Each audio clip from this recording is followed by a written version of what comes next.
Bill Maher has some advice for all you young kiddos out there. Don't go to college unless you want your brain broken. We'll tell you what he had to say in just a second. Ilhan Omar, very angry at Israel for defending themselves against terrorists. Yeah, she's on the side of the bad guys. And remember when Joe Biden said, "Where's the money?" Well, apparently House Republicans have found the money, and it's not going to end well for the president. That's all coming up on this very special program brought to you by the Electronic Payments Coalition. And it starts right now. You know, one of the amazing things about the aftermath of the horrific terror attacks in Israel is to see where people are really showing their true colors. And there's a few bright spots in the media. Some people in the entertainment business, as well as newsreaders, who were sort of figuring out that all this time they thought they were on the side of the angels. They thought that they were on the side of the good guys. And it turns out the guy sitting right next to them, they're actually part of the problem, which brings us to Bill Maher. Bill Maher, who is a man of the left, I think it's fair to say, and has spent a lot of his time in the entertainment, infotainment realm of the industry, sort of pontificating about how terrible all you right-wing Christian fanatics are. And he now realizes that his team, liberals, they're pro-terrorist, and specifically what's happening on our college campuses. We'll take a look at his monologue this week. And finally, Newell, as an Ivy League graduate who knows the value of a liberal education, I have one piece of advice for the youth of America. Don't go to college. Do you like how the audience isn't quite sure what to make of that? Because, of course, they're all college educated. But Bill takes it from there. And if you absolutely have to go, don't go to an elite college, because as recent events have shown, it just makes you stupid.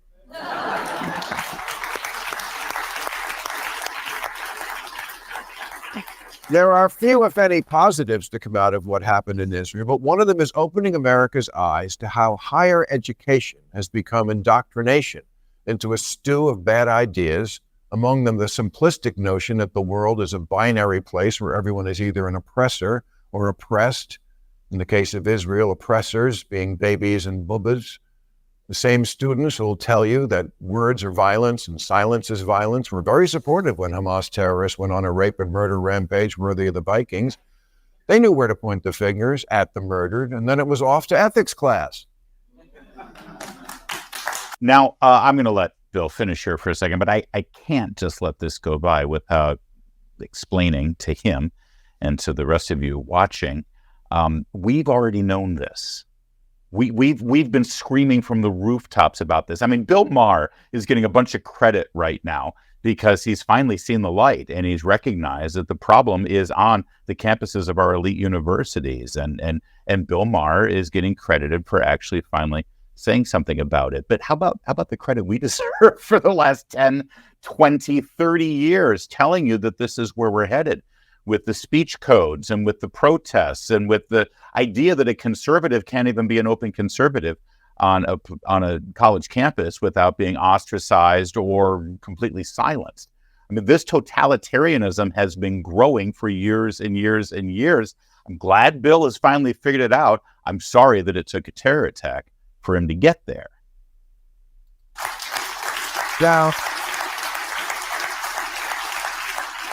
Now, I recognize that a certain amount of foolishness is expected of college kids, but mixing Jägermeister and tomato juice isn't the same as siding with terrorists. 34 student groups at Harvard signed a letter that said the apartheid regime is the only one to blame, proving they don't know what constitutes apartheid. They don't know much of anything, actually. But it doesn't deter them from having an opinion. They've convinced themselves Israel is the most repressive regime in history because they have no knowledge of history or even a desire to know it. And actual history doesn't come up in their intersectionality of politics and genderqueer identities class.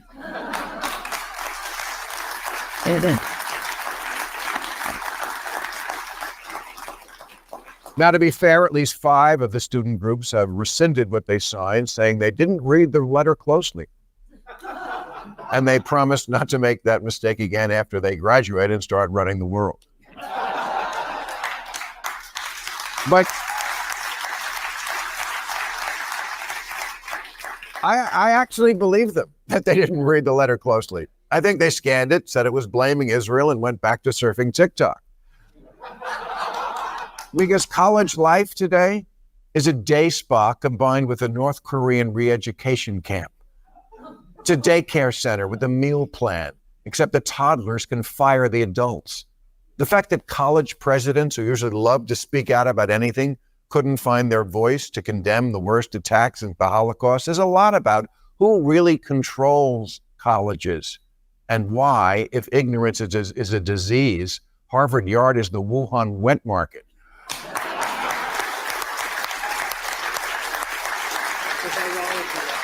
That is a great line and good for him, and he's right. But here's what would really impress me. The next time Bill Maher is going on a hiring spree for his writers, and he's got a lot of writers working on that show helping him, I want to see if he hires people who didn't go to an Ivy League school, or for that matter, for any four-year college. In fact, is it a college requirement, or is it a requirement to work on his show to have a college degree? I bet it is. Wouldn't it be saying something if Bill Maher actually hired some people to work on his show and write for his show that don't have college degrees? I mean, frankly, if he puts his money where his mouth is, he'd probably find more value in people who didn't go to college, who can actually bring some real world experience to his job. But I wonder if he would be willing to do that. Don't you? Not that colleges didn't always have professors with radical beliefs. I know, I used to sell them weed.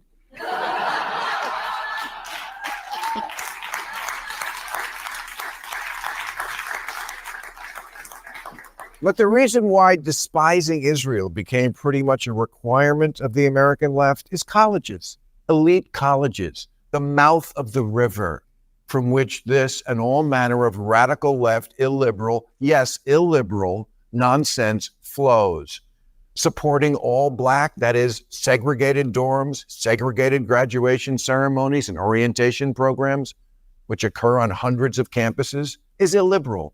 So is the racism against Asian applicants and chasing speakers off of campus. When the First Amendment watchdog group Foundation for Individual Rights and Expression began ranking colleges based on their commitment to free speech and inquiry, Harvard came in dead last. There's only one set of acceptable opinions on campus, and it's policed hard. The old dorm room bull sessions, it's less risky shooting the shit in Scientology.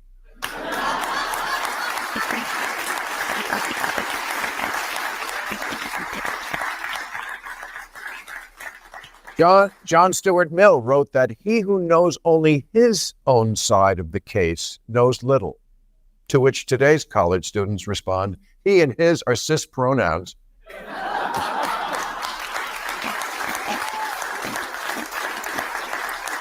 But commit violence against queer and BIPOC communities. So who cares what John Stuart Mill says, whoever he is? Oh, and Thomas Jefferson was a slaveholder. He might have done some other stuff, but it wasn't on the test. All right. Well, listen, thanks, Bill. Welcome aboard. We're glad you get it now. Where have you been?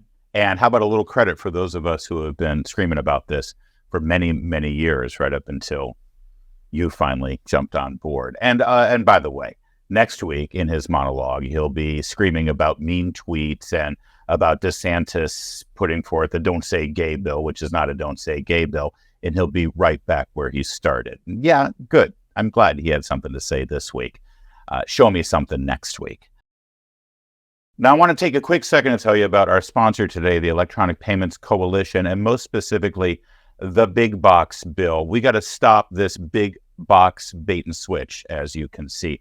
What is it? Well, it's a handout to the big guys, the Walmarts, the Targets, the Costcos, all those guys. You see, they're trying to put through this regulation that forces new credit card payment processing routing on all retailers. And of course, the big guys can afford it. They got all the money to do it. It's the mom and pop companies, the family-owned business, the small business entrepreneurs who are going to be burdened by this whole thing. That's why these big box guys are actually in favor of this thing, because it's going to drown out their competition. We don't want that. See, we're conservatives. We believe in the free market. We believe in entrepreneurs, and we certainly don't believe in big government regulations that force these small businesses to have to spend so much money on things like this. So please let your congressman know, like emphatically. Get more information for yourself at stopthebigboxbaitandswitch.com. Stopthebigboxbaitandswitch.com. Meanwhile, speaking of college graduates who love terrorists, how about a member of Congress? Ilhan Omar is very, very upset at you, at Congress, at the president. She's upset at everybody except the terrorists. Where is your humanity? How do you look at one atrocity and say this is wrong? But you watch as bodies pile up, as neighborhoods are leveled. Israel has dropped more bombs in the last 10 days than we dropped in a whole year in Afghanistan. Where is your humanity? Where is your outrage? Where is your care for people? How is it that we have a president who is talking about releasing hostages, who is talking about getting American citizens out of Israel, but could not get himself to say, I want to save and work to save the hundreds, thousands of Americans is stuck in Gaza? What is wrong with you? It's amazing. I mean, is she looking in a mirror as she screams this? Because you could literally say exactly the same thing about her. Because do you remember her showing that kind of passion and emotion and, yes, outrage when over 1,000 Israelis and Americans were murdered or raped or kidnapped or all of the above? I don't at all. And by the way, speaking of hostages, this is a member of the United States Congress. And she's so worked up over what Israel is doing right now in retaliation from that terror attack, yet she can't spare a moment to actually point out the fact that Americans are being held by the people that she's defending. That's sick. But she had more to say. I mean, yikes. Just imagine if you were married to that. I'm sorry, it's a terrible thing, but my God, she's an angry woman. Take a break. Chill, Ilhan. I want to say how insane and painful and scary it is to work and serve in a space where we have a member in our caucus say all Muslims are responsible for this, and not a single condemnation comes from our caucus leadership or any member of Congress. All right. So first of all, she's scared to work in her space. It's the House of Representatives. And you don't work there. You're elected to serve the people of your constituency. If you don't like it, and if you're terrified every day, why don't you resign? Number one. Number two, the member of Congress she's referring to is actually a Democrat from New Jersey who was overheard to and suspected to have said that all Muslims are guilty of these crimes. He denies saying that, but she doesn't care.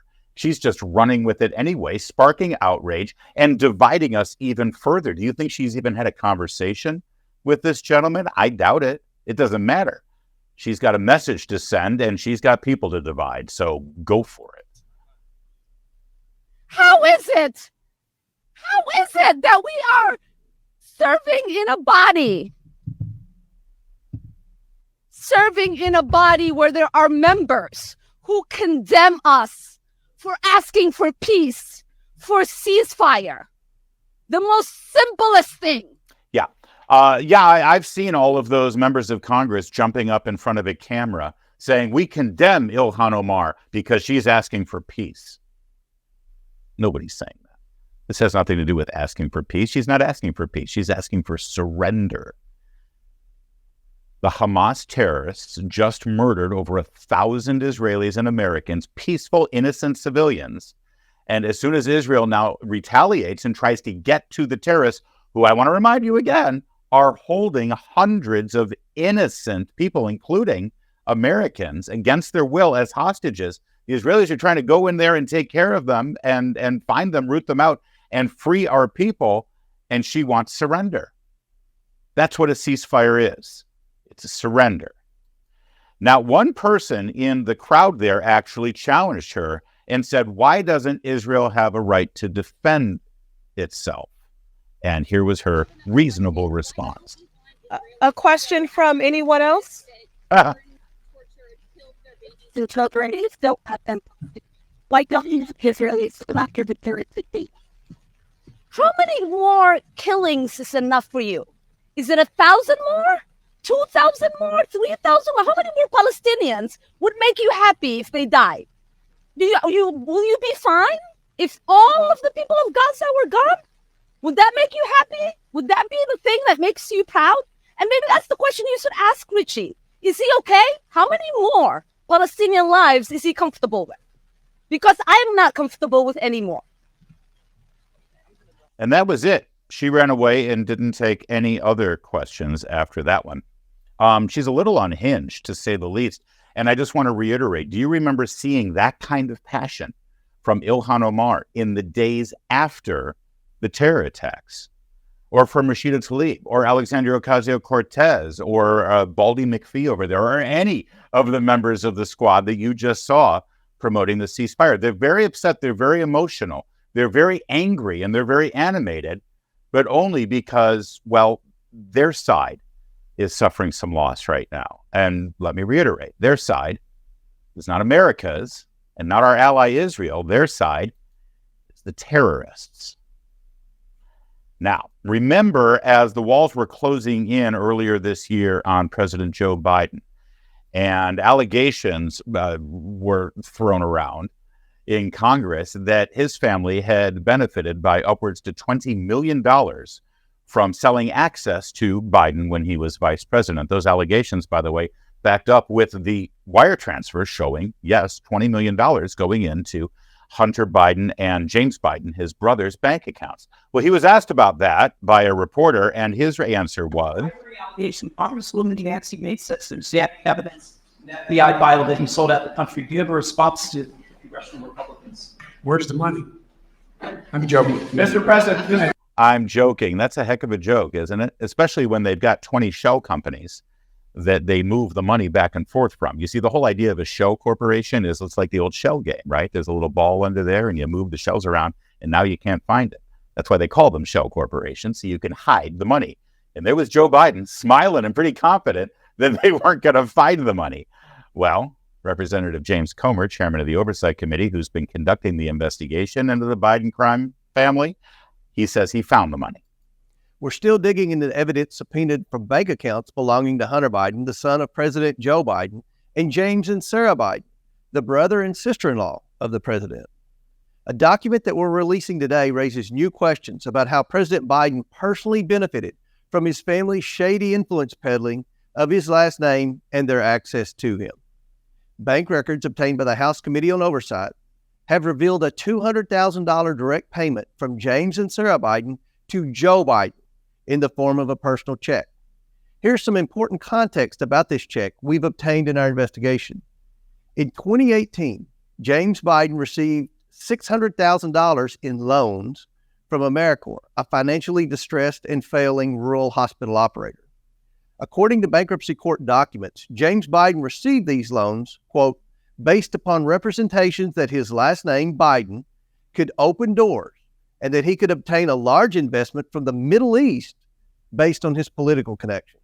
All right, did you follow that? James Biden, the brother of former Vice President Joe Biden at the time, got $600,000 from this failing healthcare company on the promise that because his last name was Biden, he'd be able to secure further financing from overseas companies. By the way, have you noticed that these Bidens, whether it's the brother or the son or the daughter-in-law or the cousin, it's like every Biden is making money here, but they're always making money from businesses overseas, foreign companies. Isn't it amazing that they never do business with, Coca-Cola or McDonald's or an American company of any sort? Not only do they go overseas and work with foreign countries, but it's not countries like, Canada or Australia or Finland. No, it's Kazakhstan and China and Russia and, shady countries with a history of corruption. Shocking, isn't it? And kind of tells you something. End quote. On March 1st, 2018, AmeriCorps wired a $200,000 loan into James and Sarah Biden's personal bank account, not their business bank account. And then on the very same day, James Biden wrote a $200,000 check from this same personal bank account to Joe Biden. Take a look at that graphic there and let it sink in.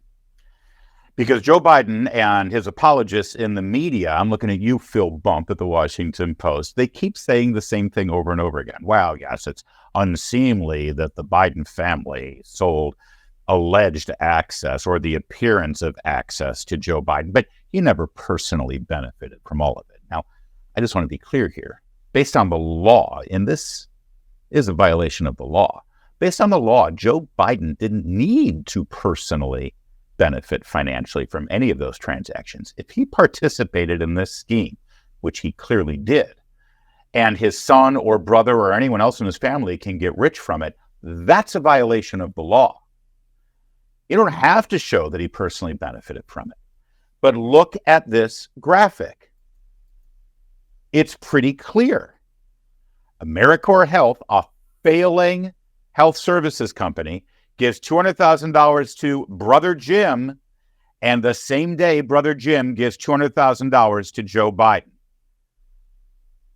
I mean, listen, I don't have an advanced degree, but it sure looks like Joe Biden is making money from his brother's schemes, doesn't it? I mean, look at it. James Biden wrote this check to Joe Biden as a, quote, loan repayment.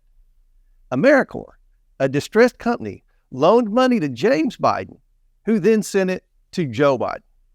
Even if this was a personal loan repayment, it's still troubling that Joe Biden's ability to be paid back by his brother depended on the success of his family's shady financial dealings. Some immediate questions President Biden must answer for the American people. Does he have documents proving he lent such a large sum of money to his brother? And what were the terms of such financial agreement? That's right. That's a big deal right there, because when you borrow money or loan money to somebody in your family, even if it's just a family loan, especially for this amount of money, you're supposed to have documentation for that for tax purposes, because then when that money comes back, you're supposed to claim it. If it's income, then you claim it as income. If it's a loan repayment, you need to show documentation, hopefully notarized, usually signed with witnesses, that there was a loan at play. It'll be fascinating to see how that works out. One other story that broke over the weekend, it turns out that that beautiful beach house that Joe Biden runs to every weekend to escape Washington, D.C., he bought it for $2.75 million in cash. In cash. Now, didn't Joe Biden spend years and years and years bragging about how he was the poorest man in the U.S. Senate? He's just good old lunch bucket Joe from Scranton. He takes Amtrak back home to Delaware every weekend, right? So where did he get $2.75 million in cash? Well, you remember that testimony from a couple of months ago from one of the IRS whistleblowers about Hunter Biden's financial dealings and transactions? Part of his testimony uncovered a WhatsApp text message that Hunter Biden sent directly to a Chinese gajillionaire. And let me pause for a moment. If you're Chinese and you're a gajillionaire and you're doing multi-million-dollar business in the United States of America, you are connected to the communist government in Beijing. Those authoritarians don't let anybody make that kind of money and do international business unless you're a part of the government. That's how totalitarian communist countries work. So when Hunter Biden is texting with a Chinese gajillionaire, he's texting with a representative of the government in Beijing. And you remember, Hunter Biden said, I'm sitting here right next to my father, and we want to know why you haven't made true on your commitment to us. And then, within days, $10 million was funneled into one of Hunter Biden's businesses, the shell corporations. And then within weeks, Joe Biden is buying a house for $2.75 million in cash. Where'd that money come from, Joe? And by the way, just in case you're wondering, it's a pretty nice house. I mean, look at it. How exactly do you buy that house on the beach in Delaware in cash just 4 months after you left the vice presidency? I mean, what kind of gigs did you get in those 4 months to be able to accrue that kind of cash? These are all questions that need to be answered, and they'll probably have to be answered under the guise of an impeachment process in the House of Representatives. And I don't know about you. If you were accused of this kind of behavior, if there were a lot of questions about where your money came from and whether you broke the law, wouldn't you be first to step up and show all of your bank records? No, especially if you're an elected official, especially if you're president of the United States. Wouldn't you want to be completely transparent and say, oh, listen, I know this looks weird. You know, my son and my brother are doing all these financial dealings, and then they're giving me money, and then I'm buying a house for cash, even though I've never really had a job other than as a U.S. senator, and we don't make that much money. Wouldn't you be showing exactly how you got that money and how you bought that house for cash? And, you know, here's the receipts from my book deal. He didn't have a big book deal. Here's all the money I got for being a professor at the University of Pennsylvania. He wasn't really a professor, and he didn't make that kind of money. Wouldn't he be actually explaining it all to you instead of hiding behind lawyers and calling Republicans who want to know the answers names? I think he would be. I know you would be.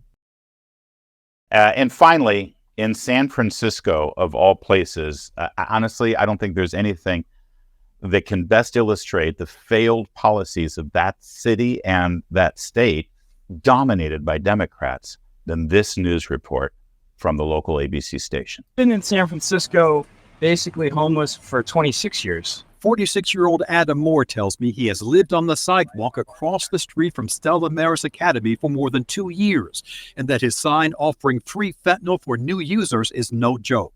Moore says he's just passing on the drugs that other people give him in exchange for blankets and supplies he provides. They feel bad if they don't reciprocate, so they bring me trash that they've scavenged, things that they think are valuable, or they give me some of the drugs that they have, which I don't do. Let's start to unpack this here, because there's a lot to unpack. And just wait till you get the punchline of this story. It's evil. But the city of San Francisco and the state of California make it legal for this man to live on the street. And when you're a criminal vagrant, don't call them homeless. This guy could get a job. He could get a cheap apartment. He doesn't have to live in one of the most expensive cities in America. I mean, if you were out of a job, would you demand a place to live in a place like San Francisco, which is incredibly expensive? No, you would find a job at a place you could afford and have a roof over your head. He's choosing to live the life that he's living, but more on that in a moment. It's legal for him to live on the sidewalk. It's legal for him to possess drugs, and it's legal for him to give the drugs away for free. That's all legal. No one's going to arrest this guy for all of those things that, I don't know, about a minute and a half ago were absolutely outlawed in all of Western civilization. But now, to be progressive, you have to allow this stuff to be legal. In fact, encourage, celebrate it. So he's living on the streets. He's right across the street from a school full of children, and he's advertising free fentanyl for first-time users. Oh, but wait, there's more. Exposing grade school kids to this. Mm-hmm. This is not right. You know that. No, it's shallow. The kids come out of the school and they see this. Yeah, I only live by 2 rules. Be kind to others and make it look easy for children. The Richmond District Police Captain told me they recently tried an undercover sting on Moore, but he didn't have any drugs at the time. However, it's his past that's led to some concerns. Moore is on the Megan's Law website for lewd and lascivious acts with a child under the age of 14. I was innocent of all of the charges. Oh, yeah. He's a pedophile.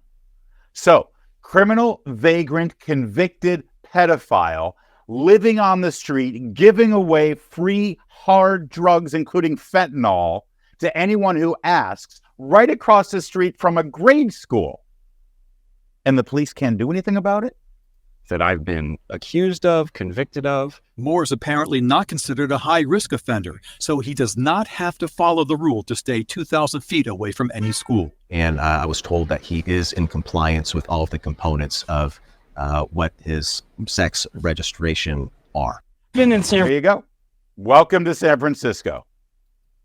And let me just remind you, the governor of California, Gavin Newsom, who has created the environment in that state for all of this to flourish, before he became governor and lieutenant governor, he was what now?